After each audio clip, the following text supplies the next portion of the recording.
I do believe that the suggestion made that I, perhaps my colleagues, had withheld important information about the Mark Byford and Sharon Bailey settlements from the BBC Trust, that the Trust were kept in the dark and they would be, in quotes, just as interested as you, the PAC, on in quotes, why we didn't know, is untrue and unfair.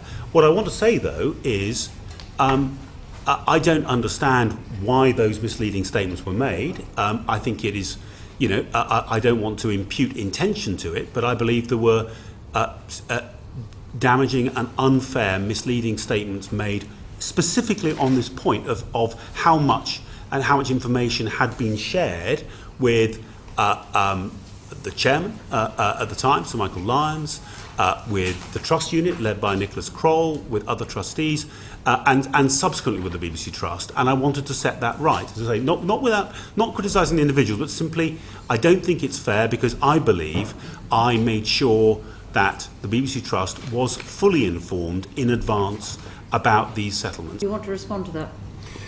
Well, I'm in a slightly different position, because I became chairman of the Trust 6 months after the Byford and Berkeley settlements. But you did make these statements last time. Yeah. And the statement I made, let me be clear. You asked me, Chairman, so you think that you should have known.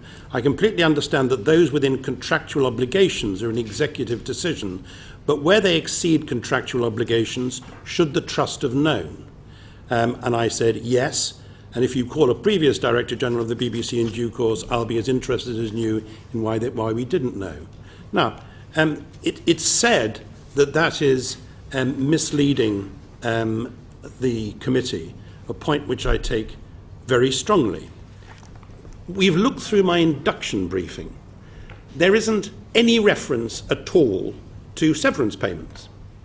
The briefing that both of us had goes on, these were contractual payments which were essential in order to slim down the executive board.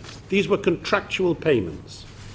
Now, Mark's contention is I should have been able, through some forensic work of my own, to discover that his view of what a contract was different from what today we know the NAO's to be. And I just cannot accept that.